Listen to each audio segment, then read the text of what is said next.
ಸೋಮನಾಥೇಶ್ವರ ಸ್ವಾಭಿಮಾನ ಪರ್ವ ಮಾತ್ರವಲ್ಲ, ಇಡೀ ನಮ್ಮ ದೇಶದ ಅಥವಾ ನಮ್ಮ ಪರಂಪರೆಯಲ್ಲಿದ್ದಂತ ಎಲ್ಲ ಧಾರ್ಮಿಕ ಶ್ರದ್ಧಾ ಕೇಂದ್ರಗಳನ್ನ ಧ್ವಂಸ ಮಾಡಿದ್ದಕ್ಕೆ ಇದೊಂದು ಸಂದೇಶ ಏನಂತ ಕೊಡಬಹುದು ಸರ್? ಒಂದು, ಈ ಸೋಮನಾಥ ಮಂದಿರದ ಪುನರ್ ನಿರ್ಮಾಣ ಮಾಡಬೇಕು ಅಂತ ಸ್ವಾತಂತ್ರ್ಯ ಪಡ್ಕೊಂಡಂತ ಆರಂಭದಲ್ಲಿ ಚರ್ಚೆಗೆ ಬಂದಾಗ ಜವಾಹರ್ಲಾಲ್ ನೆಹರು ಅದನ್ನು ಧಿಕ್ಕರಿಸಿದ್ರು. ಜವಾಹರ್ಲಾಲ್ ನೆಹರು ಎಲ್ಲಿವರೆಗೂ ಹೇಳಿದ್ರು ಅಂತಂದ್ರೆ, ನಾನು ಇದಕ್ಕೆ ಒಂದು ಪೈಸಾ ಸರ್ಕಾರದಿಂದ ಕೊಡೋದಿಲ್ಲ ಅಂತ ಹೇಳಿದ್ರು. ಆಗ ಮಹಾತ್ಮ ಗಾಂಧೀಜಿವರೆಗೂ ವಿಷಯ ಹೋಯ್ತು. ಸರ್ದಾರ್ ಪಟೇಲ್ರ ಇದನ್ನ ತಗೊಂಡು ಹೋಗಿದ್ರು. ಮಹಾತ್ಮ ಗಾಂಧೀಜಿ ಹೇಳಿದ್ರು ಸರ್ಕಾರದಿಂದ ಒಂದು ಪೈಸಾ ಬೇಕಾಗಿಲ್ಲ, ಜನ ಇದಕ್ಕೆ ಸಂಗ್ರಹಣೆ ಮಾಡ್ತಾರೆ ಅಂತ.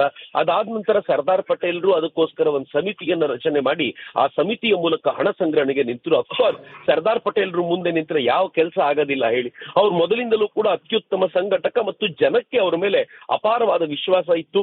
ಅವ್ರು ಹಣ ಸಂಗ್ರಹಣೆ, ನಿಧಿ ಸಂಗ್ರಹಣೆ ಮಾಡ್ತಾ ಈ ಮಂದಿರದ ಪುನರ್ ನಿರ್ಮಾಣಕ್ಕೆ ಒಂದು ಭವ್ಯವಾದ ಸಂಕಲ್ಪವನ್ನು ಹಾಕೊಂಡ್ರು. ಅದರ ಪರಿಣಾಮವಾಗಿ ಆ ಮಂದಿರ ನಿಂತ್ಕೊಳ್ತಲ್ಲ. ಇನ್ಫ್ಯಾಕ್ಟ್ ಬಹಳ ದುರಂತಕಾರಿ ಸಂಗತಿ ಏನು ಅಂತಂದ್ರೆ, ಈ ಮಂದಿರದ ಇನಾಗ್ಯುರೇಷನ್ಗೆ ಸ್ವತಃ ಸರ್ದಾರ್ ಪಟೇಲ್ ಇರಲಿಲ್ಲ, ಅವರ ದೇಹತ್ಯಾಗ ಆಗೋಗಿತ್ತು. ಆಗ ಈ ದೇಶದ ರಾಷ್ಟ್ರಾಧ್ಯಕ್ಷರು ಆ ಮಂದಿರದ ಇನಾಗ್ಯುರೇಷನ್ ಬರಬೇಕು ಅಂತಂದಾಗ ಜವಾಹರ್ಲಾಲ್ ನೆಹರು ಪತ್ರ ಬರೀತಾರೆ, ನೀವು ಹೋಗೋದು ನನಗೆ ಸೂಕ್ತ ಅನ್ನಿಸ್ತಿಲ್ಲ ಅಂತ. ರಾಷ್ಟ್ರಾಧ್ಯಕ್ಷರು ಆ ಪತ್ರವನ್ನ ಕಸದ ಬುಟ್ಟಿಗೆಸೆದು, ನಾನು ರಾಷ್ಟ್ರಾಧ್ಯಕ್ಷನಾಗಿ ಇದು ಹೋಗಬೇಕು, ಯಾಕೆ ಅಂತಂದ್ರೆ ಇದು ನನ್ನ ದೇಶದ ಅಸ್ಮಿತೆಯ ಸಂಕೇತ ಅಂತ ಹೇಳ್ಕೊಂಡು ಅವ್ರು ಈ ಕಾರ್ಯಕ್ರಮಕ್ಕೆ ಉದ್ಘಾಟನೆಗೆ ಬರುವಂತ ಈ ಪ್ರಕ್ರಿಯೆ ಇದೆಯಲ್ಲ, ಇವೆಲ್ಲವೂ ಕೂಡ ಭಾರತ ದೇಶದ ತುಷ್ಟೀಕರಣದ ಮಾನಸಿಕತೆ ಒಂದು ಕಡೆ ತೋರಿಸಿದ್ರೆ, ಮತ್ತೊಂದು ಕಡೆ ಈ ದೇಶದ ಪರಂಪರೆಯನ್ನು ಉಳಿಸ್ಲಿಕ್ಕೋಸ್ಕರ ನಾವು ಯಾವ ಹಂತಕ್ಕೆ ಬೇಕಿದ್ರೂ ಹೋಗಬಲ್ಲೆವು ಅನ್ನೋದರ ಸಂಕೇತವಾಗಿ ಮತ್ತೊಂದು ಕಡೆ ಬಿಂಬಿಸಲ್ಪಡುತ್ತೆ. ಎಲ್ಲಕ್ಕಿಂತ ಹೆಚ್ಚು ನರೇಂದ್ರ ಮೋದಿ ಅವರು ಪ್ರಧಾನಿಯಾದ ನಂತರ ಈ ದೇಶದಲ್ಲಿ ರಾಮ ಮಂದಿರದ ಪುನರ್ ನಿರ್ಮಾಣ ಆಯಿತು, ಕಾಶಿ ಕಾರಿಡಾರ್ನ ಪುನರ್ ನಿರ್ಮಾಣ ಆಯಿತು. ಆನಂತರ ಈಗ ಮಥುರಾ ಕೂಡ ಆಗುತ್ತೆ ಅನ್ನುವಂತ ವಿಶ್ವಾಸ ಸಮಾಜದಲ್ಲಿದೆ.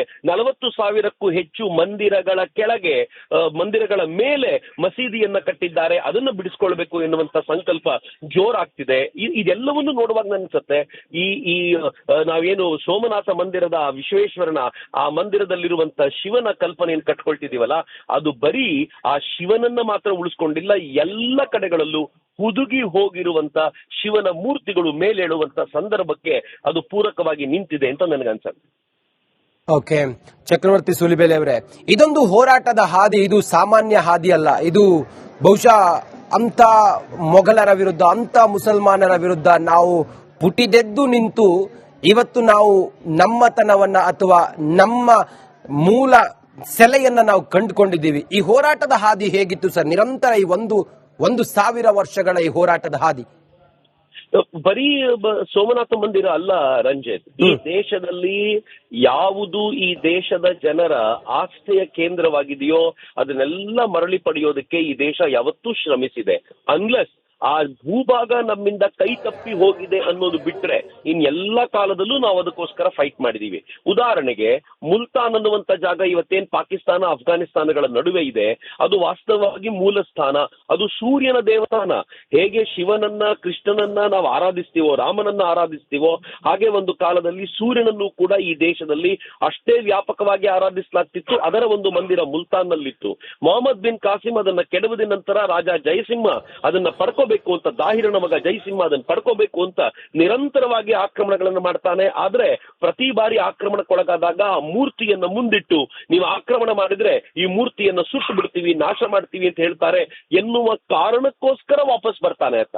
ಅಂದ್ರೆ ಆ ಮೂರ್ತಿಯನ್ನು ಉಳಿಸ್ಕೊಳ್ಬೇಕು, ಆ ಮಂದಿರ ನಮ್ದಾಗಿರಬೇಕು ಎನ್ನುವಂತ ಪ್ರಯತ್ನ. ಫೈನಲಿ ಅದು ಪೂರ್ಣ ಪ್ರಮಾಣದಲ್ಲಿ ಇಸ್ಲಾಮಿಸೈಸ್ ಆಗಿ ಇದು ಪೂರ್ತಿ ಕಳೆದು ಹೋಗುವವರೆಗೂ ಆ ಮಂದಿರದ ಕುರಿತಂತೆ ಆಸ್ತಿ ನಾವು ಉಳಿಸ್ಕೊಂಡಿದ್ದೀವಿ. ರಾಮ ಮಂದಿರಕ್ಕೋಸ್ಕರ 500 ವರ್ಷಗಳ ಹೋರಾಟ ಮಾಡಿದ್ದೀವಿ. ಕಾಶಿ ವಿಶ್ವನಾಥ ಮಂದಿರಕ್ಕೋಸ್ಕರ ಅದಕ್ಕಿಂತ ಹೆಚ್ಚಿನ ವರ್ಷಗಳ ಹೋರಾಟ ನಡೆದಿದೆ. ಎಲ್ಲರೂ ಏನನ್ಕೊಳ್ತಾರೆ, 10 ವರ್ಷಗಳ ಕಾಲ ನಾವೊಂದು ಮಂದಿರದ ಮೇಲೆ ಮಸೀದಿಯನ್ನ ಕಟ್ಟಿ ಅಲ್ಲಿ ಗಲೀಜು ಮಾಡಿದ್ರೆ, ಅಲ್ಲಿ ನಮಾಜ್ ಮಾಡಿದ್ರೆ ಜನ ಮರ್ತೋಗ್ತಾರೆ ಅಂತ. ಆದರೆ ಹಿಂದೂ ಸಮಾಜ ಹಾಗಿಲ್ಲ. 1000 ವರ್ಷಗಳ ನಂತರವಾದರೂ ಕೂಡ ಅಡಗಿರುವಂತ ಶಿವನನ್ನ ನಾವು ಮೇಲೆತ್ತಿ ಸಮಾಜಕ್ಕೆ ಮತ್ತೊಮ್ಮೆ ಕೊಡಬಲ್ಲೆವು ಎನ್ನುವುದರ ಸಂಕೇತ ಅಂತ. ಹಾಗೆ ಇದು ಕೂಡ 1000 ವರ್ಷಗಳ ಈ ಹೋರಾಟ ಬಹಳ ವಿಶಿಷ್ಟವಾದ. ಯಾಕೆ ಅಂತಂದ್ರೆ ಪ್ರತಿ ಬಾರಿ ಆಕ್ರಮಣ ಮಾಡಿ ಹೋದ ಮರುಕ್ಷಣದಲ್ಲೇ ಈ ಮಂದಿರದ ಪುನರ್ ನಿರ್ಮಾಣ ಆರಂಭ ಆಗ್ತಾ ಇತ್ತು. ನಿರಂತರವಾಗಿ ಆ ಕೆಲಸ ಆಗಿದೆ. ಆದ್ರೆ ಯಾವಾಗ ಗುಜರಾತಿನ ಪ್ರಾಂತ, ರಾಜಸ್ಥಾನದ ಪ್ರಾಂತ ಮುಸಲ್ಮಾನರಿಂದ ಆವೃತಗೊಳ್ತೋ, ಮೊಹಮ್ಮದ್ ಖಿಲ್ಜಿ ಅವನು ಇದನ್ನ ನಾಶಪಡಿಸಿದ ನಂತರ ಅದು ರಿವ್ಯಾಂಪ್ ಆಗ್ಲಿಕ್ಕೆ ಸ್ವಲ್ಪ ಸಮಯ ತೆಗೆದುಕೊಳ್ತು. ಆ ಸಮಯದಲ್ಲೂ ಕೂಡ ಹಿಂದೂ ತನ್ನ ಹೃದಯದಲ್ಲಿ ಸೋಮನಾಥ ಮಂದಿರದ ಪುನರ್ ನಿರ್ಮಾಣದ ಕನಸನ್ನ ಹೊತ್ತಿಕೊಂಡಿದ್ದ. ಯಾವಾಗ ಸ್ವಾತಂತ್ರ್ಯ ಬಂದು ಅಧಿಕಾರ ನಮ್ಮದ್ದೇ ಅಂತಾಯ್ತೋ, ನಾವು ಮೊದಲು ಪರಿಕಲ್ಪನೆ ಕಟ್ಟಿಕೊಂಡಿದ್ದು ಈ ಮಂದಿರದ ಪುನರ್ ನಿರ್ಮಾಣದ್ದು. ಅಂಡ್ ಫೈನಲಿ ನಾವು ಆ ಮಂದಿರದ ಪುನರ್ ನಿರ್ಮಾಣ ಮಾಡಿದೀವಿ ಅಂತ ಸಂತೋಷದ ಸಂಗತಿ ಅಂತ ಅನ್ಸುತ್ತೆ ಸರ್. ಕೊನೆಯದಾಗಿ ಇಂಥ ವಿಚಾರಗಳನ್ನ, ಇದರ ಗಂಭೀರತೆಯನ್ನು ಅರ್ಥ ಮಾಡಿಕೊಂಡು ದೇಶದ ವಾಸಿಗಳಿಗೆ ಅಥವಾ ಸನಾತನಿಗಳಿಗೆ ಇಂಥ ವಿಚಾರಗಳಲ್ಲಿ ನಾವು ಹಿಂದೆ ಬೀಳೋದಲ್ಲ, ಇಂಥ ವಿಚಾರಗಳನ್ನ ನಾವು ಸ್ವಾಭಿಮಾನ ಅನ್ನೋ ರೀತಿಯಲ್ಲಿ ಅಥವಾ ಇದನ್ನ ಅಸ್ಮಿತೆ ಅನ್ನೋ ರೀತಿಯಲ್ಲಿ ಇದನ್ನ ಒಂದ್ ರೀತಿಯಲ್ಲಿ ಜನರ ಮುಂದೆ ತಂದಿದ್ದು ಪ್ರಧಾನಿ ನರೇಂದ್ರ ಮೋದಿ ಅವರ ಕಾರ್ಯವೈಖರಿ ಬಗ್ಗೆ ತಾವೇನ್ ಹೇಳ್ತೀರಿ ಸರ್? ನಾನು ಹೇಳಿದ್ನಲ್ಲ, ಆರಂಭದಲ್ಲೇ ಹೇಳ್ಬಿಟ್ಟೆ, ಈ ಆಲೋಚನೆ ಮಾಡುವ ರೀತಿ ಇದೆಯಲ್ಲ, ಅದು ನಿಜವಾಗ್ಲೂ ನಾನು ಇನ್ನೇನ್ ಹೇಳಲಿ. ನಾನು ಹಾಕಿರುವಂತ ಒಂದು ವೋಟಿಗೆ ಈ ಪುಣ್ಯಾತ್ಮ ನನಗೆ ಎಷ್ಟು ವಾಪಸ್ ಕೊಟ್ಟ ಅಂತ. ಕರ್ನಾಟಕದಲ್ಲಿ ವೋಟ್ ಹಾಕಿದವರು ಇವತ್ತು ಕಣ್ಣೀರಿಡುತ್ತಿದ್ದಾರೆ. ಆದ್ರೆ ದೇಶಕ್ಕೋಸ್ಕರ ವೋಟ್ ಕೊಟ್ಟಂತ ಪ್ರತಿಯೊಬ್ಬರು ಕೂಡ ಇವತ್ತು ಹೆಮ್ಮೆಯಿಂದ ಸ್ಮರಿಸ್ತಿದ್ದಾರೆ. ಯಾಕಂತಂದ್ರೆ ಸೋಮನಾಥ್ ಮಂದಿರ ಇಲ್ಲಿನ ಹಿಂದುವಿಗೆ ಮಾತ್ರ ಅಲ್ಲ, ಮುಸಲ್ಮಾನರಿಗೂ ಅಸ್ಮಿತೆಯ ಸಂಕೇತ. ಯಾಕೆಂದ್ರೆ ಅವನು ಭಾರತೀಯನೇ. ಸೋಮನಾಥವನ್ನ ಕಳ್ಕೊಳ್ಳೋದು ಅಂತಂದ್ರೆ ಭಾರತೀಯತೆಯ ಮೇಲೆ ಪದಾಘಾತ ಮಾಡಿದಂತೆ. ಅದರ ಪುನರ್ ನಿರ್ಮಾಣದ ಪರಿಕಲ್ಪನೆ ಇದು ಆಕ್ರಮಣದ ನೆನಪಲ್ಲ. 1000 ವರ್ಷಗಳ ಹಿಂದೆ ಮೊಹಮ್ಮದ್ ಗಜ್ನಿ ಆಕ್ರಮಣ ಮಾಡಿದ್ದ ಅನ್ನೋದರ ನೆನಪಲ್ಲ. 1000 ವರ್ಷಗಳ ಹಿಂದೆ ಯಾವ ದುರಾತ್ಮ ಆಕ್ರಮಣ ಮಾಡಿ ಸೋಮನಾಥವನ್ನ ನಾಶ ಮಾಡಿ ನಾನು ಹಿಂದೂ ಧರ್ಮವನ್ನ ನಾಶ ಮಾಡ್ತೀನಿ ಅಂತ ಹೇಳಿದ್ನೋ, ಅವನಿಗೆ ಪದೇ ಪದೇ ಉತ್ತರ ಕೊಟ್ಟಂತ ಸ್ವಾಭಿಮಾನದ ಸಂಕೇತ ಅಂತ ಜನರ ಮನಸ್ಸಿನಲ್ಲಿ ಬಿಂಬಿಸುವ ಈ ಪ್ರಯತ್ನ ಇದೆಯಲ್ಲ, ಇದು ಮೋದಿಯವರಿಗೆ ಮಾತ್ರ ಕಲ್ಪನೆಗೆ ಬರುವಂತದ್ದು. ಯಾಕೆಂದ್ರೆ ಅವ್ರ ಮನಸ್ಸಿನಲ್ಲಿ ಲವಲೇಶದಷ್ಟು ಕೂಡ ಈ ಅಪೀಸ್ಮೆಂಟ್ ಪಾಲಿಟಿಕ್ಸ್ ಇಲ್ಲ. ಯಾರನ್ನೋ ಓಲೈಸಬೇಕು, ಯಾರನ್ನ ಒಪ್ಪಿಸ್ಬೇಕು ಅಂತ ಅವ್ರ ಮನಸ್ಸಿನಲ್ಲಿಲ್ಲ. ನನ್ಗನ್ಸುತ್ತೆ ಸರ್ದಾರ್ ಪಟೇಲ್ರೇ ಹೊಸ ಸ್ವರೂಪದಲ್ಲಿ ಬಂದ್ರೆ ಹೇಗಿರ್ಬೋದು ಅಂತಂದ್ರೆ ನರೇಂದ್ರ ಮೋದಿ ಆಗಿರ್ಬೋದು ಅಂತ. ಸೊ ಸರ್ದಾರ್ ಪಟೇಲ್ರು ಉದ್ಘಾಟನೆಗೆ ಏನ್ ಬರ್ಲಿಕ್ಕಾಗಿರ್ಲಿಲ್ಲ. ಇವತ್ತು ನನಗನ್ಸುತ್ತೆ ಇವತ್ತು ನರೇಂದ್ರ ಮೋದಿಯವರ ರೂಪದಲ್ಲಿ ಸರ್ದಾರ್ ಪಟೇಲ್ರೇ ಅಲ್ಲಿ ಬಂದು ನಿಂತಿದ್ದಾರೆ ಅಂತ ನನಗನ್ಸುತ್ತೆ. ಥ್ಯಾಂಕ್ ಯು ಸೋ ಮಚ್ ಚಕ್ರವರ್ತಿ ಸೂಲಿಬೇಲಿ ಅವರೇ, ಇಷ್ಟೊತ್ತು ನಮ್ಮ ಜೊತೆಲಿ ತಾವು ಮಾತಾಡಿದ್ದಕ್ಕೆ. ಸೋಮನಾಥ ಸ್ವಾಭಿಮಾನ ಪರ್ವ ಕಳಿಸೋಕ್ಕಿಂತ ಮುಂಚೆ ಆ ಅವಧಿಯಲ್ಲಿ, ಆ ಗ್ಯಾಪ್ ನಲ್ಲಿ ಸಾವಿರಾರು ಜನ ಭಕ್ತರು ಯಾರು ಬೇರೆ ಬೇರೆ ಭಾಗಗಳಿಂದ ಸೋಮನಾಥನ ದರ್ಶನಕ್ಕೆ ಅಂತ ಬಂದಿದ್ರು ಅಂಥವ್ರು ಕಾದಾಡ್ತಾರೆ.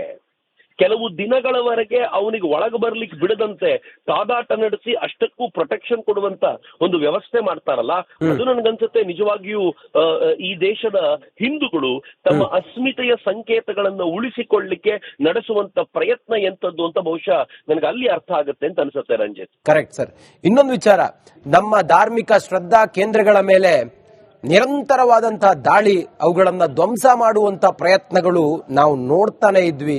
ಇತಿಹಾಸಗಳ ಪುಟವನ್ನ ನಾವು ತಿರುಗಿ ನೋಡಿದಾಗ ಬಹುಶಃ ಇದೊಂದು ಸೋಮನಾಥೇಶ್ವರ ಪುನರ್ ನಿರ್ಮಾಣವಾಗಿದ್ದಿದೆಯಲ್ಲ, ಇದೆಲ್ಲದಕ್ಕೂ ಕೂಡ ಒಂದು ಯಾವ ರೀತಿಯ ಸಂದೇಶವನ್ನ ಕೊಡಬಹುದು? ಇದು ಕೇವಲ